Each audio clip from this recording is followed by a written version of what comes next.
Let's quickly talk about a cap table. And when we speak about cap table, we are speaking about startups and we are speaking about capitalization. So, cap is actually a shortcut for capitalization. Okay. So, let me first explain to you what a cap table is to really help you understand the key components, what it is used for, and why you need to really pay, pay attention a lot when preparing a cap table. I mean, luckily, nowadays, you have software that can really do it for you. I mean, or you can use artificial intelligence to kind of help you also. So you have a cap table that's credible, that's also pretty sustainable. Okay. So also known as capitalization table. Okay. That's a capitalization table. A cap table is actually a spreadsheet that your company uses to list all of the securities that the company owns. So securities, we are speaking about equity. It can be common stock. It can be preferred stock. It can be other stuff. As long as it's equity, that's good. Okay.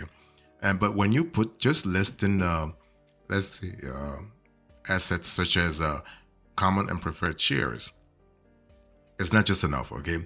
You also have to put down who owns them and how much they paid for them upfront. Okay.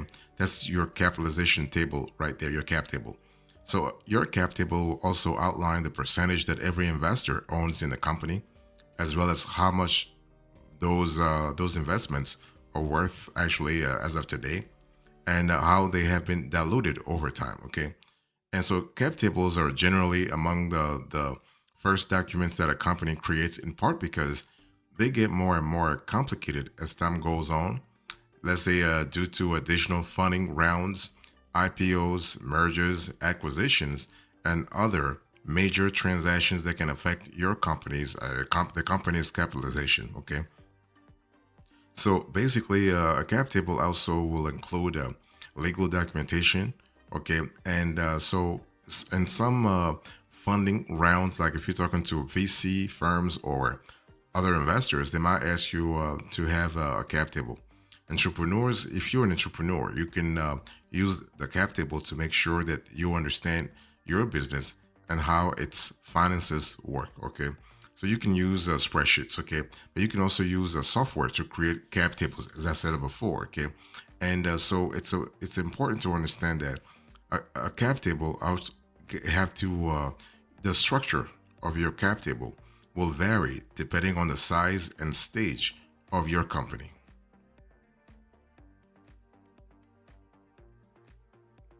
Let me go a little more granular here. So when you think about a cap table, you have to understand that this is a document that's organized into categories that detail ownership, like ownership in its granularity, your transaction history, and other financial information. Okay, so the common components of your cap table should include the ownership details, the types of equity, the share classes, the transaction history, the valuations, dilution analysis, and exit scenarios.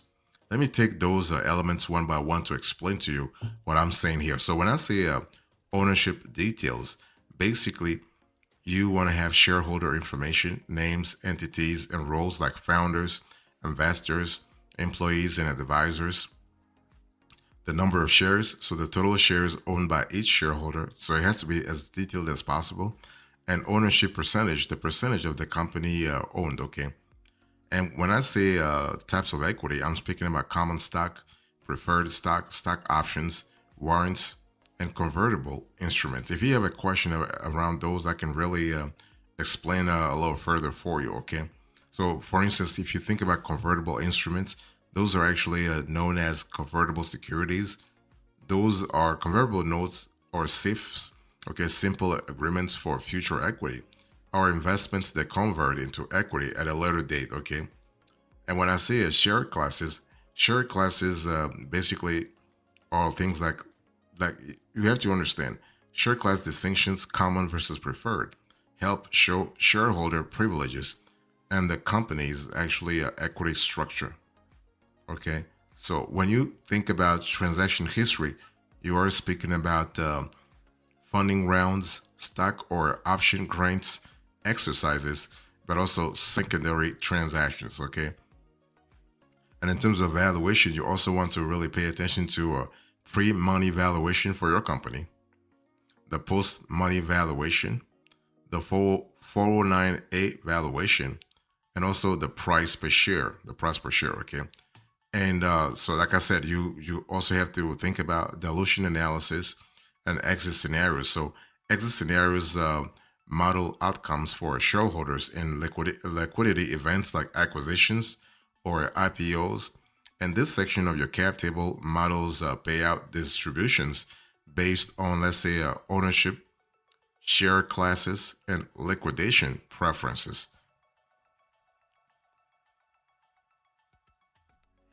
So let me talk to you about cap table formats. So there are actually several formats, and your format has to align with the specific industry you're in, the specific investors you are reaching out to, and most importantly, what's common practice in the industry. So early stage startup. If you're an early stage startup, you often use a simple Excel spreadsheets or tables to track ownership, which are really cost effective and sufficient for straightforward ownership structures.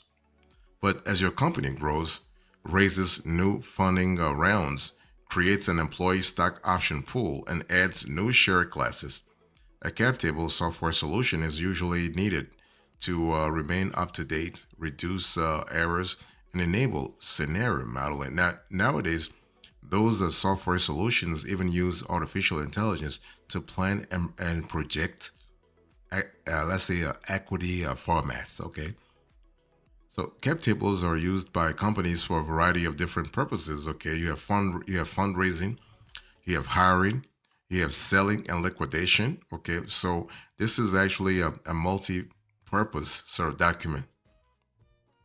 This is really important. So when I say the when you think about a cap table, there are certain fields you have to see in a cap table, whether it is easy, quote unquote, or complicated. So commonly used fields include authorized shares, fully diluted shares, outstanding shares, shareholder names, because you got to have the names, right? You want to assign ownership to a specific groups, stock option plans, and unissued shares. So the unissued shares are important because it tells you a lot how you are going to expand equity wise. So that's really important. And when I say you use a cap table for hiring, I mean cap tables can be useful during recruitment because it helps your company to be more transparent. It's particularly useful for executives before they join because they can get a better idea of how much they are likely to receive from their stock options if the company is sold or goes public.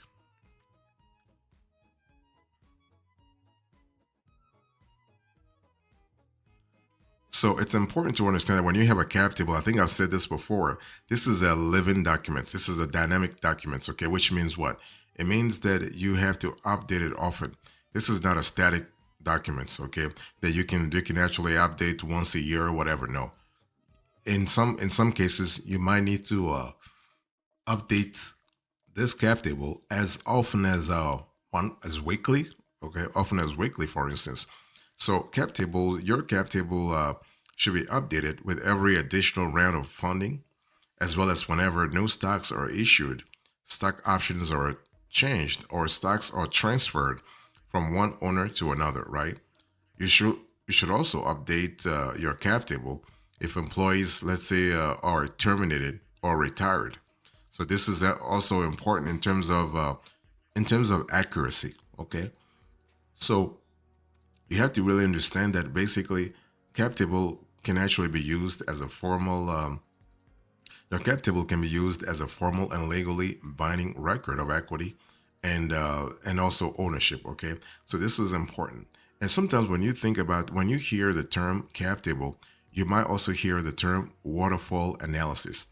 Waterfall analysis is important because it's also important in terms of monetization because investors they care about what will happen if scenario A were to materialize, or scenario B or scenario C. Okay, so a waterfall analysis is actually a visualization that shows how much every shareholder in the cap table will be awarded if the company went into liquidation. So it's usually an estimate as opposed to a true record because there are so many variables involved. That's why I told you a little earlier that it's just better to use software to do those sort of scenario analysis. Okay. And so this is important. And one thing I also want you to understand here is that some cap table will some cap table may include financial projections that detail an expected return based on either the current market value of the shares or the value that they are projected to achieve in the near future. You also hear the terms clean cap table. So a clean cap table is essentially a fully updated cap table that contains all of the required information and the latest figures for your business. Okay, so it's updated. A clean cap table is updated. So, and those tables, clean cap tables, are easy to read and fully automated. Okay, so that they pull in the latest figures on a regular basis and preferably update themselves in real time.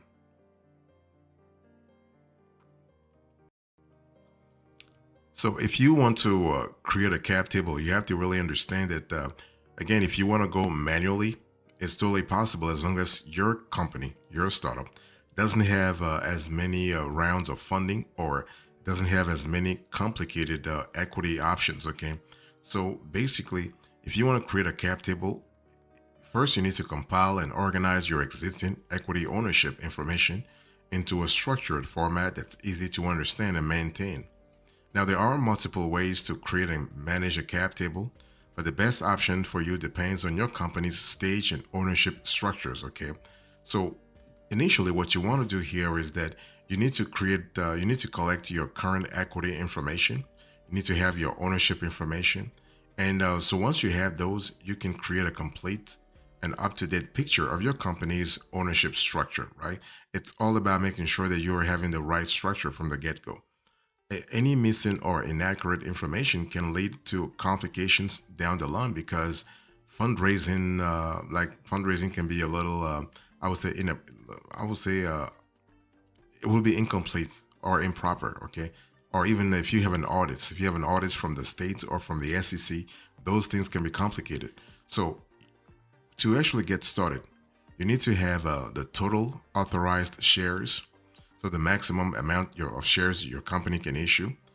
You got to have issued and outstanding equity. So here we are speaking about stock, shares, convertibles, warrants, and so on and so forth. So that's actually the number of shares currently allocated to stakeholders.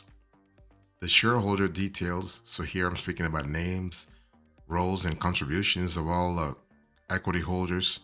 Equity types. So common stock, preferred stock, stock options, warrants, and convertible notes.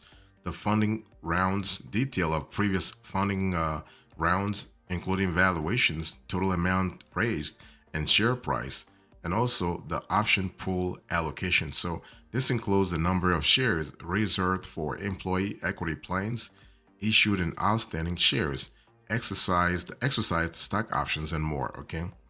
So you also want to add founders equity. You want to add investor equity, and you also want to add an option pool.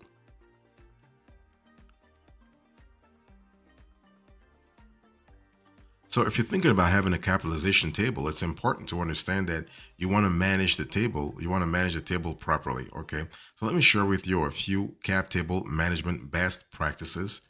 One thing you want to do here is that, again, when you have a cap table, this is not just because you have a startup. No, even if you have an established business, having a cap table can be helpful too. So you want to maintain accurate records. So because errors and omissions can lead to delays in fundraising, regulatory penalties, and disputes between shareholders, okay? So you want to regularly verify share ownership, equity types, and transaction history. You want to reconcile cap table data with term sheets, stock certificates, and board resolutions. And you want to include all equity and convertible debt instruments into your cap table. So what I'm telling you here in terms of cap table management, at companies, at large companies, or even small companies, you have an entire department that takes care of that. So you have an entire department that really tracks all that data, okay? So besides maintaining accurate records, you have to use an organized format. So because you have to understand, investors, they're not just investing in your company, they're investing in other companies, so they are used to a certain formats. So when you prepare your cap table should be in a format that's actually pretty consistent with what they have seen in other companies. Okay, so because you do not want to have misunderstandings, so use consistent layouts and labels on columns and rows. Differentiate between share classes and associated rights or preferences. You want to update your cap table regularly, so record new issuances, grants, and transfers immediately after they occur. Show changes in ownership percentage and share dilution after a funding round, and review and update quarterly, for instance. You want to plan for dilution. This is something that investors do care about. So you want to model dilution scenarios when preparing to issue new shares during fundraising. You want to communicate the impact of dilution to shareholders. And you also want to size your option pool appropriately to avoid frequent dilutive increases in the future. And you can also use cap table management software, because this is a tool that can help you reduce errors and grows with can also grow also with your business. You can view, track, and issue equity directly to stakeholders. You can scale with streamlined workflows for fundraising, issuing securities, and managing equity. And you can stay compliant and audit ready with 409A valuations and GAAP IFRS reports on demand. And finally, you can ensure compliance. That's important. You can use a cap table software tool with built-in compliance support. You can maintain documentation of board approvals and 409A valuations, and understand the regulatory landscape and comply with reporting requirements. So when you think about tools for cap table management, of course, I've spoken before about I would say software tools, but it really depends on how complex you want the software tool to be. You can have basic cap table management software, or you can have advanced cap table management software. Okay, so that's important. So you can actually have, like, the software you have can actually have basic spreadsheets. Okay, but if you want to go a little further, you have to really understand that you want a tool that automatically updates your cap table whenever you issue a security issuance, or when someone accepts their security. Okay, you can also go with a software tool that gives you a template. Some tools on the market there gives you a template. So in the very early stages of a startup, cap tables often live in a spreadsheet because ownership is usually relatively simple and easy to track early on. But if you are creating a cap table for the first time, starting from scratch can get complicated quickly. Okay, that's why you want to have a cap table template, for instance, to make things a lot easier, at least at the beginning. Okay, and now you do not want to necessarily use Excel. The reason is that a cap table can be a pretty important document, and you want to make sure that you are having the right tool for it. Traditionally, the legal ownership of a private company lived on paper shares issued to founders, investors, and employees. Okay, so some of the biggest venture-backed private companies still have their lawyers issue paper securities and model their cap tables in Excel. However, this method is really outdated, okay, and inefficient because there is no single source of truth, and you want to have this single source of truth. Okay, so there is usually more than one version of a manually updated Excel cap table model. Your attorney manages one copy for an hourly fee, and you or your CFO manage another version. And if an employee joins and is issued options, or later on, if an employee exercises stock options and you forget to send the updated cap table to the lawyer, or vice versa, suddenly there isn't a single source of truth, right? So mistakes compound and things get complicated. You do not want to be audited. You do not want to be to have the SEC look down, like really look into your operations. So something to really think about. So in conclusion, I spoke to you about a cap table. I gave you a bird's eye view of cap tables, the key components, common formats, okay, the fields that are included, and what you can do actually to manage your cap table properly. Thank you so much. God bless you. I will see you next time. Until then, remember, stay marvelous.